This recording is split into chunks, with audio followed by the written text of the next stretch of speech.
It is September 1943. Captain Hans Meyer of the mighty battleship Tirpitz, stationed in the heavily defended Kafjord, was tasked with safeguarding the pride of the German fleet against constant British air raids. As dawn broke on September 22nd, Meyer's vigilance was tested when a British Midget submarine, X6, breached the defences around his ship. Initially mistaking it for a harmless porpoise, Meyer's crew soon realised the danger as they realised it was, in fact, a submarine. Bullets pierced the air as the tense standoff ensued. The submarine crew knew there was no escape, however, and decided to surrender. Captain Meyer ordered the capture of the intruders, believing the crisis averted. Yet, unbeknownst to them, this wasn't the only Midget submarine sailing towards the Tirpitz that night. And underneath the hull, the timer on the charges planted by the British ticked towards certain destruction.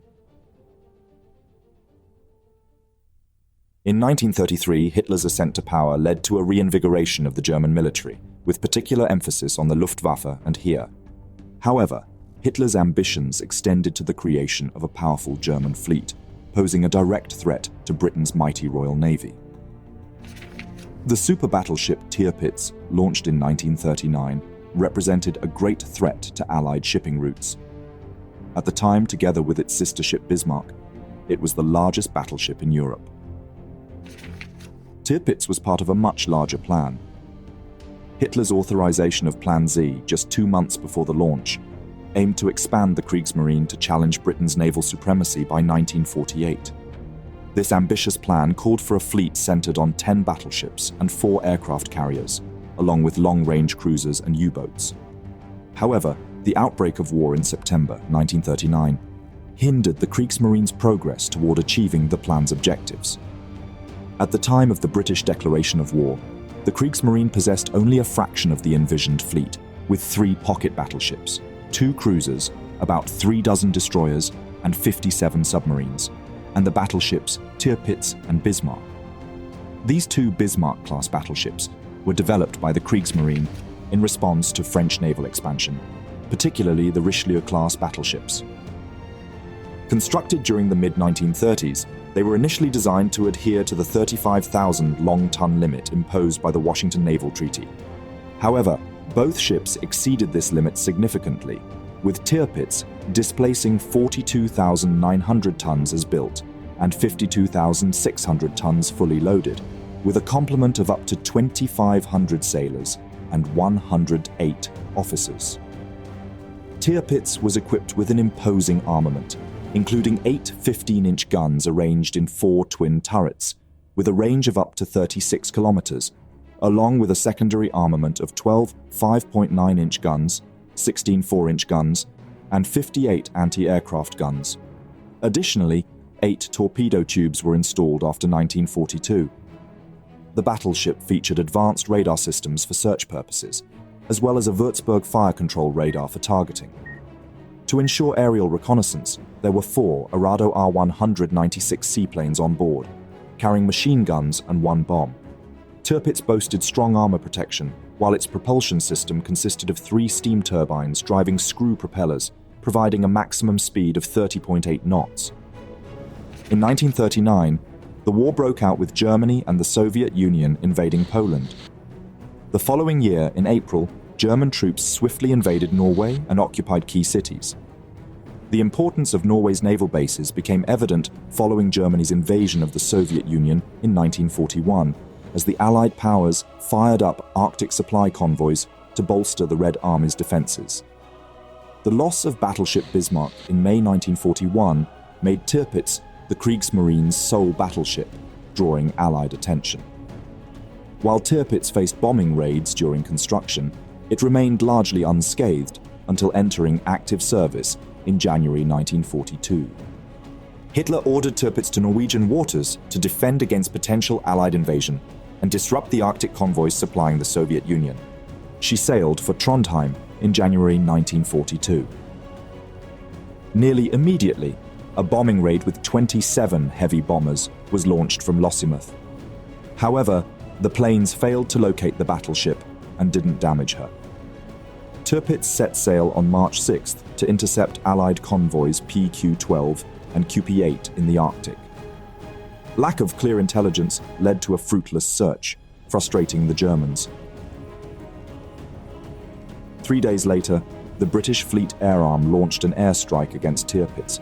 Despite heavy flak, the albacores approached for the attack.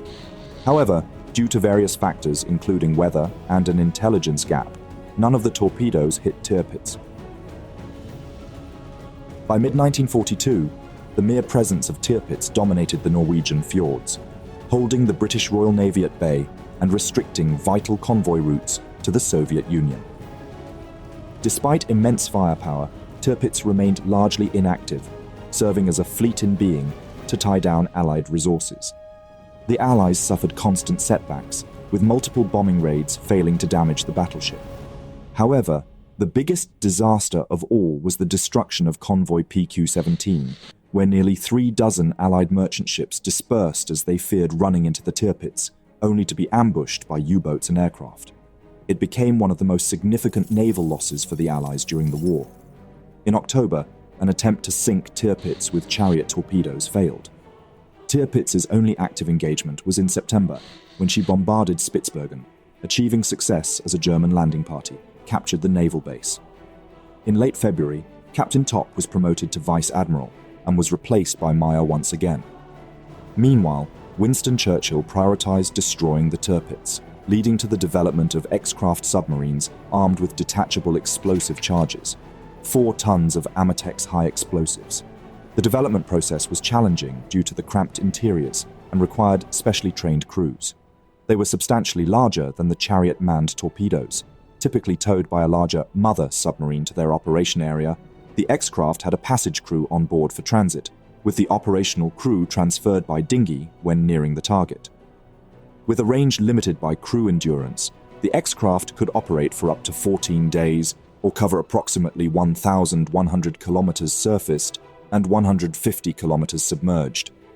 To evade detection, they were equipped with electromagnets, sonar, and a periscope. After months of logistical and operational obstacles to overcome, Operation Source, the plan to sink the Tirpitz, commenced in June 1943. After brief and intense training in Scotland, a select crew of sailors were ready for their mission. The operation involved submarines rendezvousing near the Shetland Islands before navigating independently through Altafjord to lay charges beneath the enemy ships. On their way, there were setbacks like equipment failures and mechanical issues. The X-9 disappeared kilometers from the Norwegian coast 4 days before their arrival. All men on board died. X-10 and X-8 were scuttled from the Norwegian coast because of mechanical failures and its inability to return home. As dusk fell on September 20th, the remaining X-craft surfaced and detached from their tow lines, proceeding independently, passing through a German minefield. They navigated with caution, finally emerging safely before dawn. Their passage continued through Stjärnsund into the Altenfjord on September 21st, encountering distant sightings of German warships.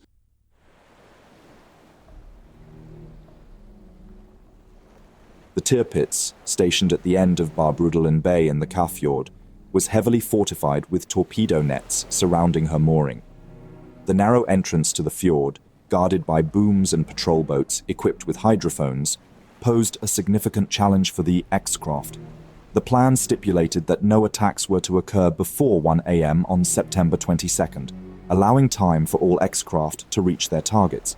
X, 5, 6, and 7 coordinated to approach the Tirpitz between 5 a.m. and 8 a.m., aiming to set their charges to detonate at 8:30 a.m. Intelligence underestimated the complexity of the defenses, particularly an additional net beneath the visible ones. As dawn approached, Lieutenant Donald Cameron led X-6 toward their target, navigating past the fjord's strong defenses. His approach through the boom gate went unnoticed. As X-6 pressed forward toward its target, the Midget submarine navigated through a dense concentration of enemy vessels and depth charges. With a tanker and destroyers blocking their path to the Tirpitz, Cameron calculated a risky course to slip past undetected. However, the incessant noise of the submarine's trim pumps threatened to betray their presence to German hydrophone operators. X-6 was faced with a flooded periscope and had to rely on a secondary search periscope. The approach took longer than anticipated. Blind, X6 dove to 20 meters and headed towards the open gate in the nets, sneaking through the gate undetected. Cameron's bold decision, albeit nerve-wracking, enabled their entry into the Kafjord. Then a malfunction ignited a fire, enveloping the compartment in smoke. With mechanical failures, the risk of being detected, and the deadline for the attack approaching, the crew was worried about their isolation and the unknown fate of their fellow X-craft. Meanwhile, X7, led by Lieutenant Godfrey Place, opted for a dramatic entry. After leaving Brattholm around midnight, they arrived at the Auskerner's boom by 3 a.m., waiting for sufficient light before proceeding towards the open gate at Hemmeluft. Benefiting from the passage of a trawler, they submerged beneath its wake. However, they became entangled in anti-torpedo nets, necessitating a half-hour struggle to break free before continuing towards their target. Despite technical issues, including a faulty gyro compass and trimming pump, Place persisted, finally sighting Tirpitz at 5:45 a.m. X5's approach remains unknown, but they likely navigated the boom similarly to the other Midget submarines. Approaching the battleship, X6 briefly ran aground but evaded detection, mistaken for a porpoise. Luck seemed to favor them until they struck a submerged rock. The hit and ensuing damage forced them to the surface. Though initially mistaken for a false alarm again, the crew's presence soon sparked confusion aboard the battleship. Realizing what was happening, officers aboard the Tirpitz ordered their sailors to open fire. As bullets rained around them, Cameron dove and blindly maneuvered toward the Tirpitz's shadow, becoming entangled but managing to release the charges near B turret. Realizing escape was impossible, the submarine resurfaced. The crew destroyed their documents and surrendered. They were taken aboard, while they were fully aware the timer of the charges stuck on the battleship was slowly counting down. As they were taken aboard the Tirpitz, the crew, exhausted and uncertain of their fate, surprised the Germans with a salute. Under Captain Hans Meyer's orders, they were treated with coffee and schnapps. Meanwhile, Place's X7 had been ensnared in nets around the Lutzow and later the Tirpitz. Place's craft surfaced, damaged and disoriented. However, luck was on his side as he inadvertently found an opening in the nets and approached the Tirpitz undetected, placing charges beneath the bridge and aft turrets. He initiated a timer for each. Meanwhile, aboard the Tirpitz, confusion reigned as the crew grappled with the unexpected presence of X6's crew. Initially mistaking them for Russians, Captain Meyer grew suspicious, realizing they lacked the demeanor of failed attackers. Not even 150 meters away from the Tirpitz, the X7 was stuck in nets underwater, unable to sail away. Then, at 8:12 a.m., the charges beneath Tirpitz detonated prematurely. The explosions occurred in two near-simultaneous blasts. The first erupted beneath Bruno turret, followed by the fourth charge detonating further aft. The force of the explosions caused the entire ship to oscillate violently as the British prisoners were thrown off their chairs. Crew members working on the upper deck were hurled into the air, resulting in injuries and one fatality. The battleship listed to port, with a large hole blown in her side near the bows. Below deck, smoke filled the air from short circuits, and steam escaped from severed pipes. The ship descended into chaos, with doors jammed and hatches slamming shut. Amidst the chaos, the British prisoners feared for their lives as German officers demanded information about additional submarines. However, Admiral Oskar Kummetz's arrival diffused the situation, averting potential violence. Meanwhile, Lieutenant Pace ran into serious difficulties after his craft was wrenched clear of the netting by the explosions. Being forced to surface to sail over the nets, his submarine was detected by the Germans. He faced relentless gunfire from the Tirpitz. Near a gunnery target, Place signaled his surrender, but as X7 sank, 3 crew members remained trapped inside, with only one managing to escape later. The survivors joined their comrades aboard the Tirpitz, unaware of the damage caused. The fate of X5, commanded by Lieutenant H. Henty Creer, remains a mystery. While believed sunk with all hands, speculation persists that charges were planted before the attack. The controversy continues, fueled by the discovery of X5's wreck in 2003 without its charges. Despite the cost, 6 lost submarines, 9 killed and 6 taken prisoner, the mission was hailed as a victory. Lieutenant Cameron and Lieutenant Place were awarded the Victoria Cross for their roles. Cameron died in 1961, while Place retired as a Rear Admiral and passed away in 1994. The attack on Tirpitz caused severe damage, though not immediately apparent. While the hull remained intact, there was a 1-meter hole at the waterline on the port side of the forecastle, and the keel was slightly distorted. Rapid flooding occurred in various compartments, including below the engine room and in the steering compartment. The blast lifted Tirpitz up to 6 feet out of the water, causing extensive internal damage. 2 out of 3 propeller shafts were buckled, rendering the main engines inoperable, and 3 of 4 diesel generators were damaged. The turbine casings were cracked, auxiliary machinery was heavily damaged, and the ship was effectively immobilized for several months, with repairs estimated to take at least 6 months. Above the waterline, gunnery direction equipment and anti-aircraft directors were shattered, and the port rudder was jammed. Additionally, the main armament, the 15-inch gun turrets, sustained extensive damage, rendering them inoperable. Repairs commenced in October 1943, but not in a German dockyard. Instead, a steamer with 750 engineers was sent to Kafjord to repair Tirpitz. Logistical constraints meant these repairs couldn't be completed until March 1944 due to the lack of operational engines. Churchill's desired outcome of neutralizing Tirpitz's threat to Arctic convoys was achieved, as the battleship was effectively incapacitated for an extended period. She remained laid up until April 1944 and never fully regained operational efficiency. Yet the British were already planning for another attack, to neutralize the Tirpitz once and for all.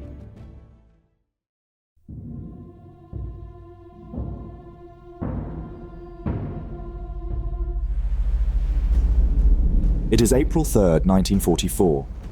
Commander Hans Meyer of the Tirpitz oversaw preparations for speed trials in the Altenfjord. 6 months previously, his battleship had been severely damaged during Operation Source when Midget submarines planted armor-piercing explosives on her hull. Finally, after painstaking repairs, it was time to see if Tirpitz was restored in her old prowess. Then, the shrill drone of approaching aircraft shattered the routine. Crew members scrambled as Meyer, from the bridge, sounded the alarm, mobilizing flak crews and ordering a smokescreen. But on the horizon, British aircraft were fast approaching as the German crews prepared for another battle. In September 1943, the British Admiralty had launched Operation Source using X-craft Midget submarines. A specialized team launched a hidden attack against the Tirpitz. Most Midget submarines sank, and the crew of 2 were captured, but not before placing explosives on Tirpitz's hull. The damage was surprisingly severe, with Tirpitz rendered disabled for months. Repairs commenced in Kafjord in October 1943, but couldn't be completed until March 1944 due to the lack of operational engines. Churchill's desired outcome of neutralizing Tirpitz's threat to Arctic convoys was achieved, as the battleship was effectively incapacitated for an extended period. It was a significant blow not just to the Kriegsmarine, but to the entire German war effort. Then, in December 1943, Germany suffered another serious blow. Allied convoys to Soviet Arctic ports resumed, supplying the Red Army on the Eastern Front. Multiple convoys had successfully reached Murmansk and Arkhangelsk, and with the Tirpitz under repairs, the Germans had to send another vessel to intercept future convoys. Operation Ostfront saw the Scharnhorst venture from the Altenfjord to do exactly that. However, British cruisers successfully shielded the convoy, leading the Scharnhorst to retreat. Her radar failure and British radar advantage led to its defeat. As she tried to evade, the Home Fleet, commanded by Admiral Fraser aboard the Duke of York battleship, cornered and sank her with only 22 survivors. By winter's end, German naval strength in the area was significantly diminished, and Tirpitz became the only sole operational German battleship. Although the engine issues were more serious than initially thought, by March, Tirpitz was operational again after 6 months of dormancy. She remained a fleet in being, as she had been before, however. The Kafjord boasted extensive defensive measures including flak batteries, torpedo nets, and smoke screens, supported by coastal radar stations and naval patrols. With radar warnings and multiple airfield proximity, The Luftwaffe air cover was supposed to prevent the Tirpitz from being bombed.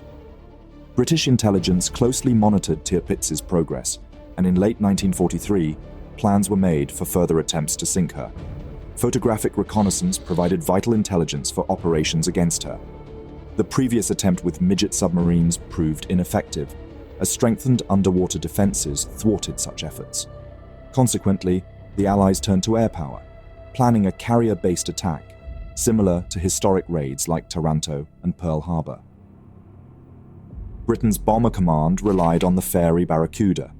Though slow, it carried decent bomb loads but struggled against Tirpitz's defenses. Naval fighters like the Hellcat and Corsair provided support, using speed to bypass defenses. In late January 1944, the Admiralty tasked Admiral Charles Forbes of the Home Fleet with devising a plan to attack the Tirpitz in March, coinciding with the battleship's post-repair trials. The raid aimed to incapacitate the battleship using new 1,600-pound, or roughly 725-kilo armor-piercing bombs. It was decided to use modified Barracudas, escorted by Corsairs, Wildcats, and Hellcats. Admiral Forbes had already initiated plans for a naval airstrike in December, led by Vice Admiral Sir Henry Moore. This operation, dubbed Operation Tungsten, involved 5 aircraft carriers and over 100 aircraft, with the fleet carrier Victorious as the centerpiece. On March 27th, convoy WWII departed for Murmansk, escorted by Allied forces. 3 days later, Admiral Fraser led a fleet from Scapa Flow, including battleships, a carrier, cruisers and destroyers, initially providing distant cover, but later joining Operation Tungsten. Concurrently, Rear Admiral La Touche-Bisset commanded another group, including carriers, cruisers, tankers and destroyers. Anson and Victorious were scheduled to merge with Bisset's force on April 3rd for the operation. Reports indicated minimal opposition for JW-58 and favorable weather for air operations. Ultra-decrypts revealed Tirpitz's trial delay until April 3rd, prompting Fraser to advance Operation Tungsten to exploit potential vulnerabilities. Despite a near collision caused by a steering malfunction, all ships assembled as planned by dawn on April 3rd, over 200 kilometers northwest of the Tirpitz, undetected despite clear skies and excellent visibility. Airmen prepared for the operation with final briefings and aircraft prepped on carriers. At 4:15, 10 Vought Corsairs from the Victorious took off, serving as a high-altitude escort while other aircraft readied. The primary strike force comprised 32 Barracuda dive bombers, under command of Lieutenant Commander Roy Sidney Baker Faulkner, divided into 2 wings, each consisting of 16 planes. For escort duty during the flight, 40 Wildcats launching from Searcher and Pursuer, along with 20 Hellcats aboard Emperor, would shield the Barracudas from potential Luftwaffe threats. Thus, the strike force comprised over 100 aircraft, with more than half dedicated to fighter protection. By 4:37 a.m., the first wave had assembled and set off towards the target, following an east-southeasterly course. Initially skimming low to avoid German coastal radar, the Barracudas climbed to their optimal dive bombing altitude of 3,000 meters when 40 kilometers from the coast. Above them, Corsairs circled, while smaller fighters flanked the dive bombers, weaving to maintain pace. As they ascended for the attack, German radar detected the force, but delayed reporting until it was too late for effective countermeasures. Around 5:15 a.m., near the small island of Lopper, some 74 kilometers northwest of the target, they reached the coast. Their route traversed snow-covered mountains and 2 smaller fjords, the Oxfjord and the Langfjord, both serving as destroyer anchorages. Although some crews witnessed ships opening fire, they were safely beyond range. Approximately 16 kilometers or 3 minutes flying time from the target, Baker Faulkner planned to execute the attack in a long single column of bombers. The sudden appearance of aircraft caught the crew of the Tirpitz off guard.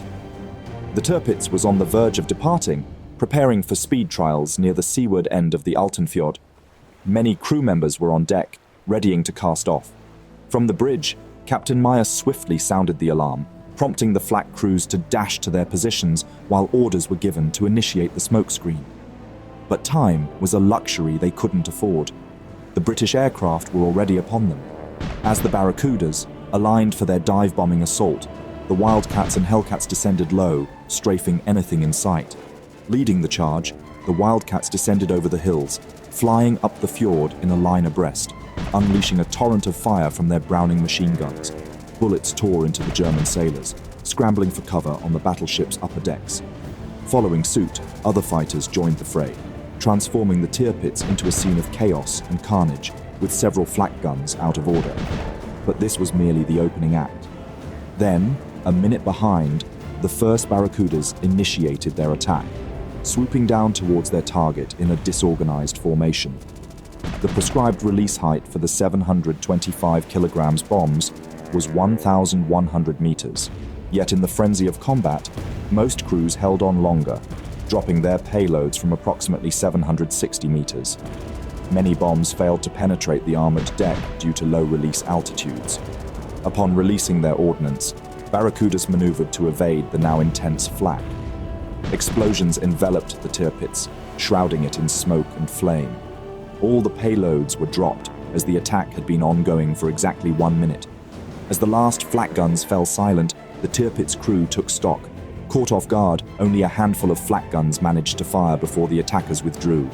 The aftermath was horrific, with screams of pain echoing across the battleship as men lay wounded and dead amid the carnage. The vessel drifted uncontrollably, eventually grounding itself on the western shore. Amidst the chaos, Captain Meyer sustained injuries, leaving Captain Wolf Junger to assume command. Despite the devastation, the crew hastily cleared the decks, allowing the Tirpitz to maneuver before the next attack.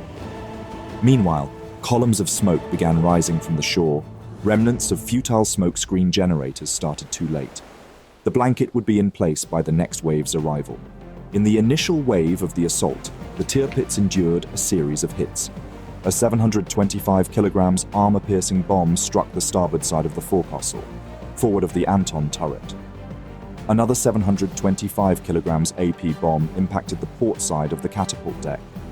A 270 kilogram semi-armor-piercing bomb hit the funnel. The bridge suffered damage from a 225 kilogram semi-armor-piercing bomb. One or possibly two 225 kilograms medium-capacity bombs struck the port side of the Bruno turret. The after-superstructure on the port side likely sustained damage from a 225 kilograms bomb. The starboard side of the boat deck probably took damage from a 225 kilograms SAP bomb. The foremast on the starboard side likely sustained damage from a 725 kilograms AP bomb. In the interim, the second wave under command of Lieutenant Commander Rance took flight. Departing from Furious and Victorious, the Barracudas faced complications during launch. Engine trouble and a tragic crash claimed the lives of 3 aircrew, leaving 19 Barracudas to form the strike.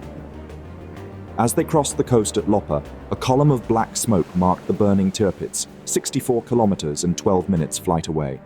As the Hellcats and Wildcats descended upon the Kafjord from the north, the assault unfolded with precision. Hellcats engaged in strafing runs on the flak batteries lining the fjord's northwestern side, diverting attention away from the Wildcats' primary target. Rance observed the flak batteries adjusting their fire, setting shells to burst at 900 meters. However, by the time most of the Barracudas dived through, releasing their bombs, the Tirpitz had already begun maneuvering slowly within the fjord. As the second wave approached, the battleship's starboard flak guns gained a clear line of fire up the fjord, though the aircrews described the ship's fire as light, with more significant threats emanating from the shore-based flak batteries. A Barracuda instantly fell victim to enemy fire, crashing into the hillside on the south side of the fjord in a fiery explosion. However, the fjord soon cleared once more, the attack lasting no more than a minute.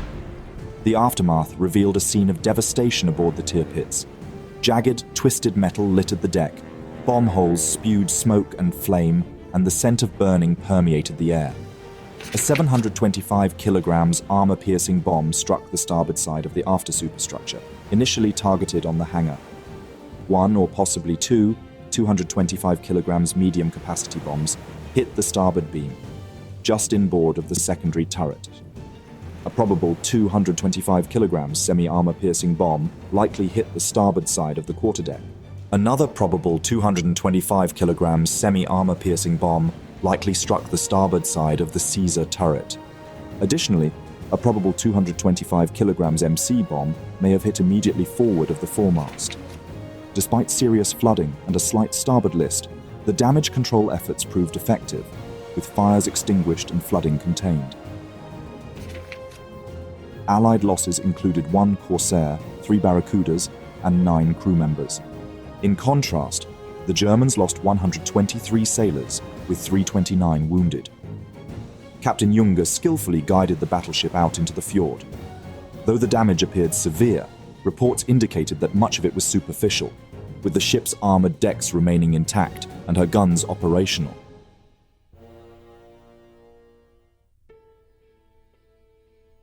While morale among the crew suffered a blow back aboard the carriers, air crews believed they had inflicted more damage than in reality. Reports of the battleship aflame and bomb impacts were widespread, leading Vice Admiral Bisset to conclude that the Tirpitz had been damaged enough to incapacitate her. However, subsequent reconnaissance flights revealed a different reality. The battleship, though battered, remained afloat. Within 3 weeks, Tirpitz was mostly repaired. First, Sea Lord Sir Andrew Cunningham ordered another assault, met with reluctance from Admiral Fraser.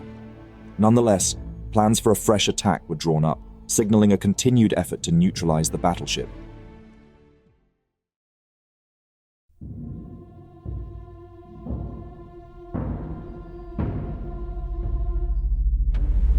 It is November 12th, 1944. Captain Robert Weber had assumed command of the Tirpitz just a week prior, immediately setting to fortify defenses against relentless Allied bombing raids. As preparations to bolster the battleship's protection progressed, Weber anxiously monitored the skies. Reports of approaching British bombers spurred Weber into action, despite initial complacency from air defense centers. Then he saw it, well over 24 Allied Lancaster bombers approaching the Tirpitz. He sounded the alarm and ordered his men to action stations. It would be the decisive battle for Tirpitz's survival or demise. Ever since its launch, the Tirpitz posed a great threat to Allied convoys supplying the Soviet Union. Equipped with advanced weaponry and thick armor, she instilled caution among Allied forces. Britain considered it imperative to neutralize the battleship to allow its convoys to safely supply the Soviet Union. Already in September 1943, the Allies launched Operation Source, using Midget submarines in an attempt to neutralize the vessel. The underwater explosions led to Tirpitz requiring repairs for 6 months. Just when she was repaired and preparing for her speed trials, in April 1944, the Allies launched Operation Tungsten. British aircrews claimed significant hits on the Tirpitz, with Commander Moore initially estimating 30 hits before revising it to 17. The battleship was reported as badly damaged. Plans for a torpedo attack were scrapped due to weather concerns and crew fatigue. In England, press hailed the attack's success, but skepticism remained regarding the extent of damage. Despite initial resistance, Admiral Fraser planned more attacks, but subsequent operations, including Planet, Brawn, and Tiger Claw, were thwarted by adverse weather. Meanwhile, German efforts aimed to restore the Tirpitz's operational readiness. Despite extensive damage, repairs progressed, with the Tirpitz deemed technically ready for operations by early June, albeit with ongoing improvements needed in anti-aircraft defenses and crew training. Fraser's reluctance stemmed from his conviction that a lightly damaged Tirpitz after a surprise attack would reduce the chances of success in subsequent assaults. The Germans' bolstering of anti-aircraft defenses and upgrading of coastal radar stations added to his concerns.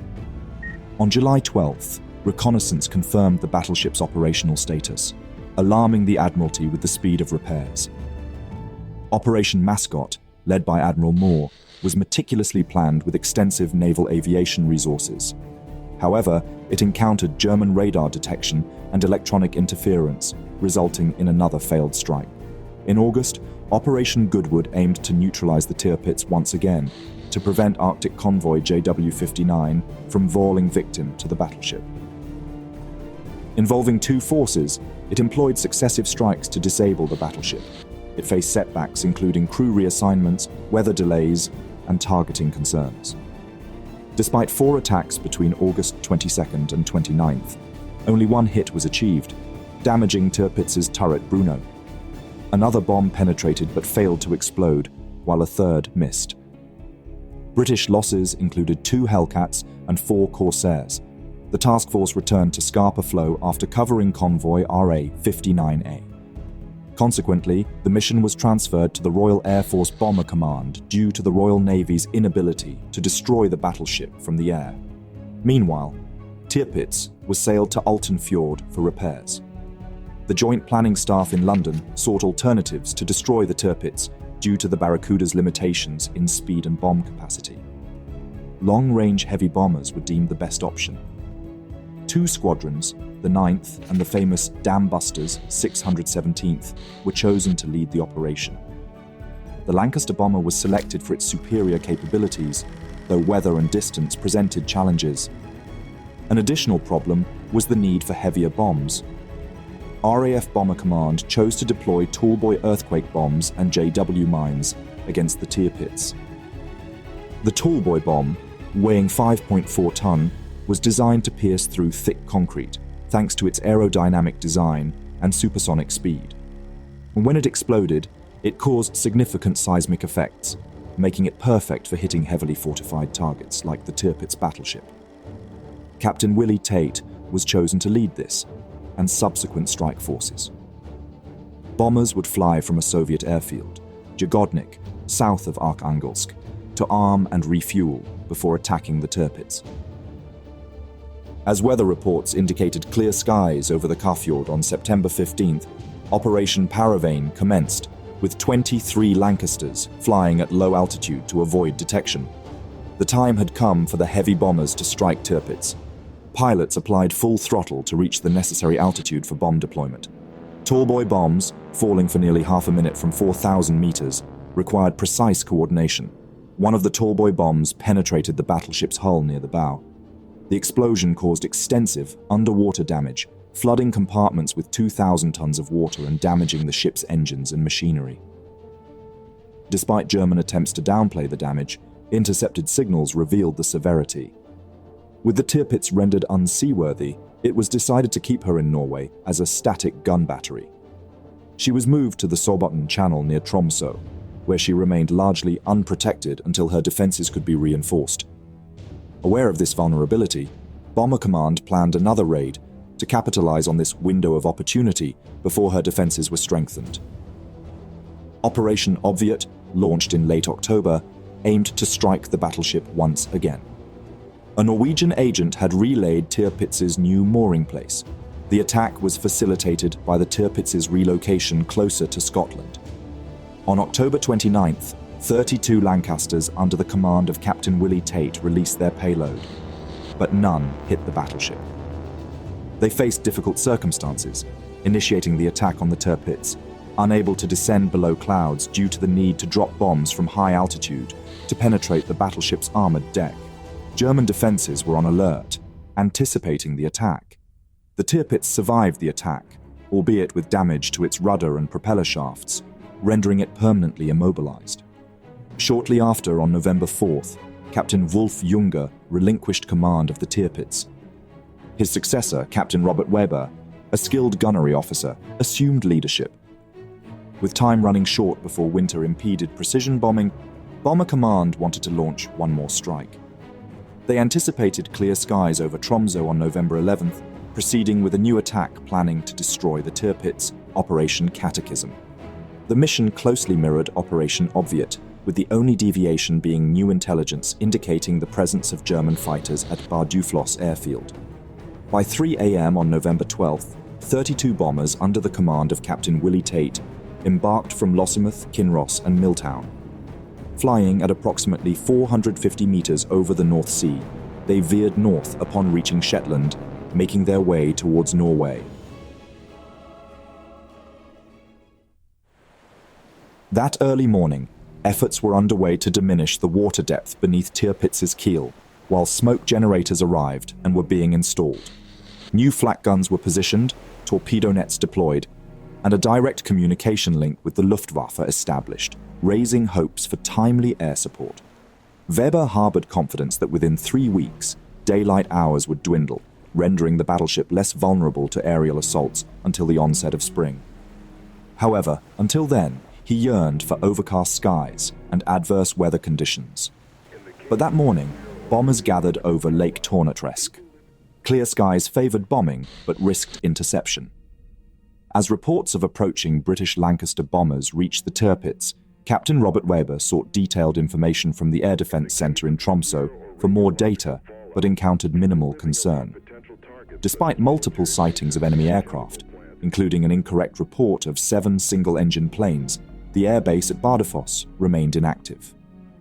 Uncertainty prevailed until Weber ordered action stations, hoisted air warning flags, and contacted the Air Defence Centre again. This finally prompted a reaction, leading to an air alarm over Tromsø. Meanwhile, squadron leader Erler and his pilots, unaware of the impending threat to the Tirpitz, were preparing to fly to Alta. Miscommunication at the airbase led to confusion, with Erler only realizing the seriousness of the situation when he received information about mounting engine noise to the south. In response, Erler ordered an emergency start and rushed toward his Messerschmitt. As activity intensified on the Tirpitz's bridge, preparations for defense were swiftly enacted. Anti-aircraft guns were manned, batteries ashore alerted, and generators activated to ensure power supply. Meanwhile, reports of enemy air units concentrating over Tornatresk in Sweden signaled a potential major attack. Observations confirmed the Tirpitz as the target, with an approaching force of possibly 30 aircraft. In the absence of cloud cover or smoke screens, the battleship unleashed a barrage of flak as the bombers drew closer. Maintaining their course amid intensifying flak bursts, it took 5 minutes from the first sighting to reach the bombing point. 18 Lancasters approached the target in formations. As tracer rounds from the battleship's lighter guns flew past, the first tallboy bomb was released by Tate. Following suit, the automatic bomb release mechanism triggered on the other planes as well. Despite the Tirpitz's heavy and light guns firing, none of the bombers were hit. The crewmen manning their stations on the upper deck witnessed the first of several massive bombs descending towards them. It took roughly 30 seconds to reach its target, with multiple bombs hitting Tirpitz directly. The battleship was enveloped in a pall of smoke, flame, and spray from near misses, with many crew members killed instantly. Engineers in critical areas faced swift demise as floodwaters inundated the port boiler and engine rooms through a massive 16-meter hole. As the battleship listed heavily, attempts to open armored doors failed due to damage from the explosions. The initial bomb had struck forward on the port side behind the funnel, followed by another landing further aft, both penetrating the battleship's armored deck and causing extensive damage. Tirpitz began listing to port, but it was the near misses that proved most devastating. Several bombs landed in the water nearby, causing underwater damage and flooding while creating huge craters in the seabed beneath her. Meanwhile, although there was the threat of German fighters from Bardufoss, only one plane, Erler, was airborne and experiencing technical difficulties. Erler, realizing the Tirpitz was the target, hastily made his way northward, but missed intercepting the bombers. Captain Weber and his staff, shaken by the violent concussions, assessed the situation from the armored conning tower. With communications in disarray and sections of the ship unresponsive, they struggled to coordinate efforts to stabilize the vessel. Facing a dilemma, they decided to delay opening bulkhead doors until the list exceeded 20 degrees to preserve vital electrical systems. As the situation worsened, they grappled with the risk of abandoning personnel below deck and the increasing likelihood of the ship capsizing. In the switchboard room, fuses blew rapidly, and panic ensued as the battleship approached disaster. With this drama unfolding below deck, 11 more Lancaster bombers approached. They launched their assault and dropped more bombs. At 9:49 a.m., the last bombs were released, with at least one major hit confirmed. Despite the smoke hindering visibility, the battleship was visibly listing to port as the bombers departed. 1 minute later, an enormous explosion was observed, followed by at least one smaller explosion 2 minutes later. The magazine for the Caesar turret exploded, tearing through the ship's stern, ejecting the 700-ton gun turret. Tate led his Lancasters away towards the southwest and the open sea, leaving only the film unit bomber behind, its crew disappointed by the battleship's continued flotation. However, Moments later, the list became more pronounced until the battleship lay on her side. At that point, Weber ordered the abandonment of the ship, but for many of his crew, the order came too late.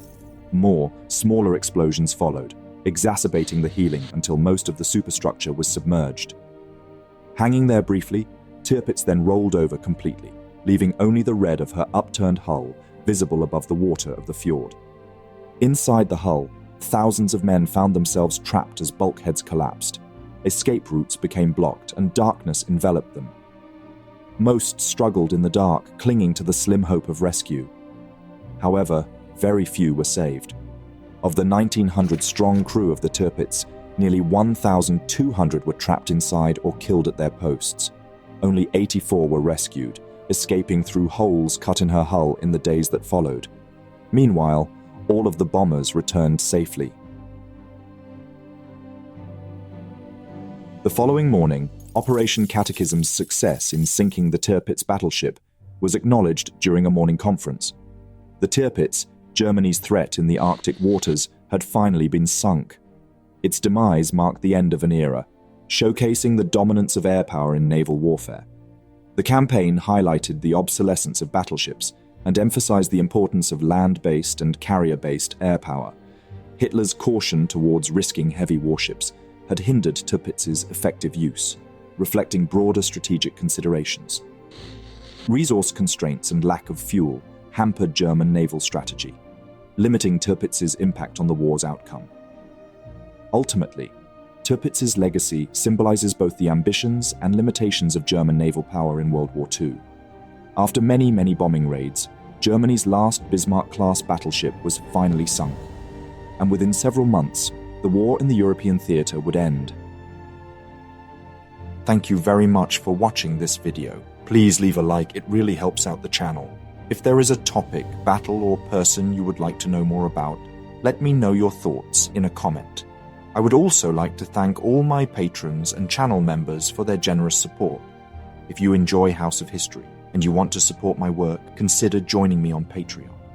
For just $1 per month, you will already gain early access to all my videos without any in-video advertisements. Don't forget to subscribe. See you next time.